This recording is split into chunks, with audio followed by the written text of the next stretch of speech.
ধারাপাতের আজকের পাঠ্য হলো আইসিএসসি ক্লাস 9-এর একটি কবিতা কবিগুরু রবীন্দ্রনাথ ঠাকুর রচিত চৈতালি কাব্যগ্রন্থের অন্তর্গত সভ্যতার প্রতি।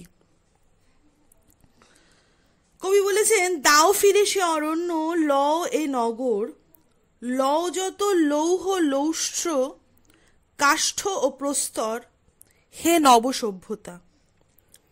কবিগুরু রবীন্দ্রনাথ ঠাকুর রচিত চৈতালি কাব্যগ্রন্থের অন্তর্গত সভ্যতার প্রতি কবিতাটিতে কবি নব সভ্যতা অর্থাৎ নতুন সভ্যতা তথা নগর সভ্যতাকে বলেছেন, ফিরিয়ে দাও সেই পুরাকালের অরণ্য জীবন, বিনিময়ে তুমি নাও এই নগরকে।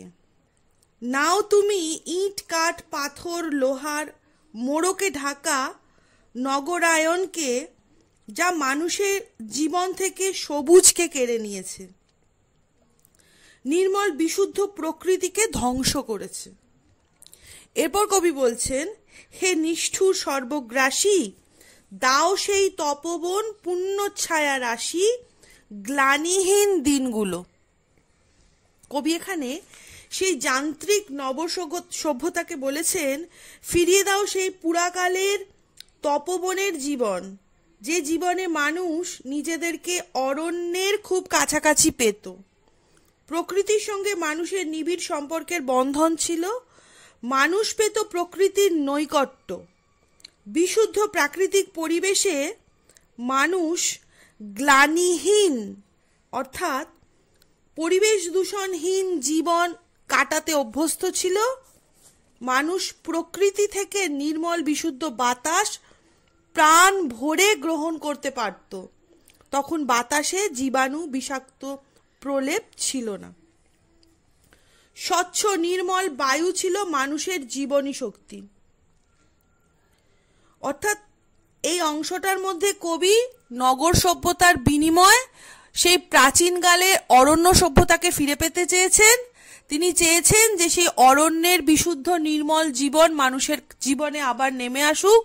যান্ত্রিক সভ্যতা বা নগর সভ্যতা মানুষকে ক্রমাগত যন্ত্রে পরিণত করছে, মানুষের জীবন থেকে সবুজ কেড়ে নিচ্ছে, সৌন্দর্য কেড়ে নিচ্ছে, আর পরিবেশকে কলুষিত করছে, বিষাক্ত করছে।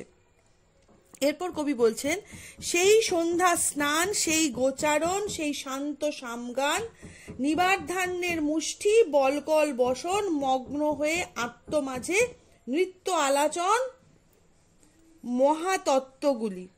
এরপর কবি তপবনের জীবনাচরণ পদ্ধতিকে তুলে ধরেছেন। তিনি বর্তমান নগর সভ্যতাকে ফিরিয়ে দিতে বলেছেন, সেই যুগের সন্ধ্যা স্নান অর্থাৎ সন্ধ্যাকালীন মুনি ঋষিরা নিজেদের দেহকে বিশুদ্ধ জলে নিমগ্ন করে অর্থাৎ কোনো নদী বা জলাশয়ে ডুবিয়ে নিয়ে সামগানে অর্থাৎ ঈশ্বরের স্তুতি গানে মগ্ন করে নিতেন।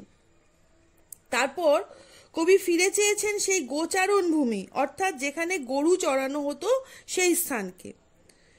কবি ফিরে পেতে চেয়েছেন সেই নিবার্ধানের এক মুঠো অন্ন, যার মধ্যে কোনো কৃত্রিমতা নেই। এই নিবার ধান আগে পাওয়া যেত, যা একটু মোটা ধরনের এবং একটু লালচে ধরনের, কিন্তু এই ধানের চাল থেকে যে ভাত রান্না হতো তা খুব মিষ্টি খেতে ছিল। তপবনে বসবাসকারী মুনি ঋষিরা এই নিবার ধানের চাল নিজেরা ঢেঁকিতে ছেটে ফুটিয়ে খেতেন। ঢেঁকি হলো সেই কাঠের তৈরি, যাতে পা দিয়ে চাপ দিয়ে দিয়ে একদিকে একটা গর্ত করা থাকে, যেখানে এক মুঠো ধান ফেলে দিয়ে পা দিয়ে দিয়ে আরেকদিকে চাপ দেওয়া হয়, আর সেই ঢেকির মধ্যে সেই চালগুলো আপনা থেকে ভেঙে যায়, খোলা ছেড়ে যায়, এবং সেইটা দিয়ে তারা ছেঁকে নিয়ে পরিষ্কার করে নিয়ে সেটা দিয়ে তারা নিজেদের ভাত রেঁধে খেতেন। এরপর কবি ফিরিয়ে দিতে বলেছেন সেই বলকল বসন অর্থাৎ গাছের ছালের পোশাক, অর্থাৎ যে পোশাকে আধুনিকতার আঁচ লাগে না, যে পোশাক থেকে প্রকৃতিকে খুব নিজের বলে মনে হয়। এরপর কবি সেই জীবনকে কামনা করেছেন যেখানে নিজেদের মধ্যে হিংসা হানাহানি কলহ নেই, বরং একে অপরের সঙ্গে আত্মমগ্ন হয়ে ঋগ্বেদ উপনিষদ সামগান ইত্যাদি মহাতত্ত্বগুলি আলোচনা করা যায়। এরপর তিনি বলেছেন, পাষাণ পিঞ্জরে তব নাহি চাহি নিরাপদে, রাজভোগ নব চাই স্বাধীনতা, চাই পক্ষের বিস্তার। এতক্ষণ তিনি প্রকৃতির সঙ্গে অরণ্যের সঙ্গে একাত্ম হওয়ার কথা বলেছেন, নগর সভ্যতা বা যন্ত্র সভ্যতার ত্রুটিগুলি তুলে ধরেছেন। এরপর তিনি বলছেন যে ইট কাঠ পাথরের খাঁচার মধ্যে যে পাষাণ পিঞ্জর মানে হচ্ছে পাথরের খাঁচা, অর্থাৎ ইট কাঠ পাথর দিয়ে যে নগর সভ্যতা গড়ে উঠেছে, সেই নগর সভ্যতার বিলাসবহুল জীবনের নিরাপদ জীবনযাপন কবির কাঙ্ক্ষিত নয়। কবিতাটির প্রেক্ষাপট হলো ইংরেজ শাসনে যে কিছু সংখ্যক এদেশের মানুষ ইংরেজদের তোষামত করে লাভবান হচ্ছিল বা সুখে বিলাসিতায় আরামে অর্থনৈতিক বৈভবে জীবন কাটাচ্ছিল। কবি তাদের সচেতন করতে এই কবিতাটি রচনা করেছেন। রাজভোগ অর্থাৎ রাজার দান করা ভোগ, অর্থাৎ সেই সময় আমাদের রাজা বা প্রভু ছিলেন ইংরেজরা। কবি বলতে চেয়েছেন যে ইংরেজদের অনুকম্পা, ইংরেজদের দয়ায় যে অন্ন তারা আমাদের দিকে ছুঁড়ে দিচ্ছে, সেইটা খেয়ে আমরা তৃপ্তি পেতে চাই না বা সেটা নিয়ে আমরা তৃপ্তি পেতে চাই না। আমরা কি চাই? আমরা চাই আমাদের নিজেদের দেশ, আমাদের পূর্ণ স্বাধীনতা, যেখানে আমাদের ইংরেজদের পরাধীনতায় থাকতে হবে না। এটাই কবি বলেছেন যে রাজভোগ অর্থাৎ রাজার দান করা ভোগ, অর্থাৎ এখানে ইংরেজদের দয়া দাক্ষিণ্যকে বুঝিয়েছেন কবি। রাজভোগ শব্দটির মাধ্যমে কবি সমগ্র দেশবাসীর মনে স্বাধীনতার আদর্শ উজ্জীবিত করার জন্য, উজ্জীবিত মানে হচ্ছে জাগিয়ে তোলার জন্য বলেছেন পরের দেওয়া দয়ার দান তিনি চান না, তিনি চান স্বাধীনতা। ইংরেজ শাসনের শৃঙ্খল মোচন অর্থাৎ পরাধীনতা জীবন ছেড়ে পূর্ণ স্বাধীনতা কবির একমাত্র কাম্য। তিনি চান পক্ষের বিস্তার, অর্থাৎ পাখি যেমন ডানা মেলে আকাশে উড়ে যায়, ঠিক তেমনি সমস্ত বাধা বিপত্তিকে ছিন্ন করে সমস্ত কুসংস্কার অজ্ঞতা হীনতাকে পিছনে ফেলে কবি নির্মল স্বাধীনতার স্বাদ পেতে চান। অর্থাৎ কবি চান পরাধীনতা থেকে নিজেদের তাগিদে স্বাধীনতা অর্জন করতে, অর্থাৎ সেখানে আমরা ইংরেজদের তোষামত করে বা পা চেটে স্বাধীনতা মানে দয়া অনুকম্পা চাই না, আমরা চাই ইংরেজদের তাড়িয়ে দিয়ে ভারতবর্ষকে পূর্ণ স্বাধীন করতে। লাস্ট তিনি বলেছেন বক্ষে ফিরে পেতে চাই শক্তি আপনার, পরাণে স্পর্শিতে চাই ছিড়িয়া বন্ধন, অনন্ত এ জগতের হৃদয় স্পন্দন। কবি বক্ষে অর্থাৎ বুকের মধ্যে ফিরে পেতে চেয়েছেন হারিয়ে যাওয়া সমস্ত শক্তিকে, অর্থাৎ কবির বিশ্বাস ভারতবাসী পূর্ণ শক্তির আধার।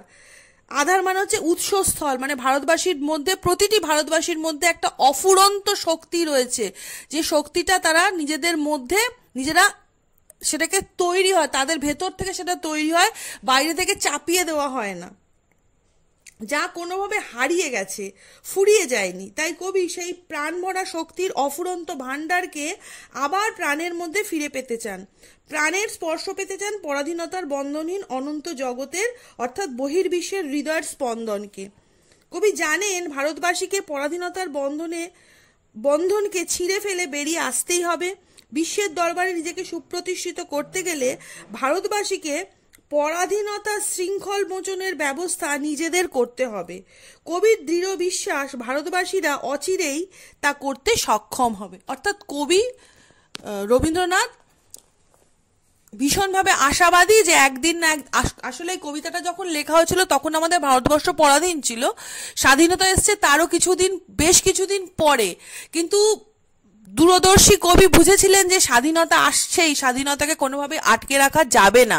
তাই তিনি কবিতাটির শেষে যে আশার বাণী জাগিয়েছেন, তিনি বোঝাতে চেয়েছেন যে ভারতবর্ষকে ইংরেজরা আর বেশি দিন পরাধীন করে রাখতে পারবে না, ভারতবাসী নিজেদের চেষ্টায় নিজেদের ভেতরের তাগিদেই ভারতবর্ষকে স্বাধীন করে ফেলবে।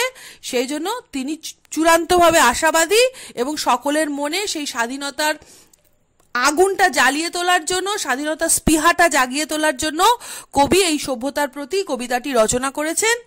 কবিতাটা ICSE ক্লাস 9-এর, এটি রবীন্দ্রনাথ ঠাকুরের চৈতালি কাব্যগ্রন্থের অন্তর্গত। আশা করি আমার ক্লাস 9-এর স্টুডেন্টদের কবিতাটা বুঝতে সুবিধা হবে। যতটা সম্ভব সহজ ভাষায় কবিতাটা তোমাদের জন্য পরিবেশন করলাম। এর মানে আশা করি তোমরা বুঝেছো। ভালো লাগলে অবশ্যই শেয়ার করো, লাইক করো এবং আমার ধারাপাত চ্যানেলকে তোমরা সাবস্ক্রাইব করো।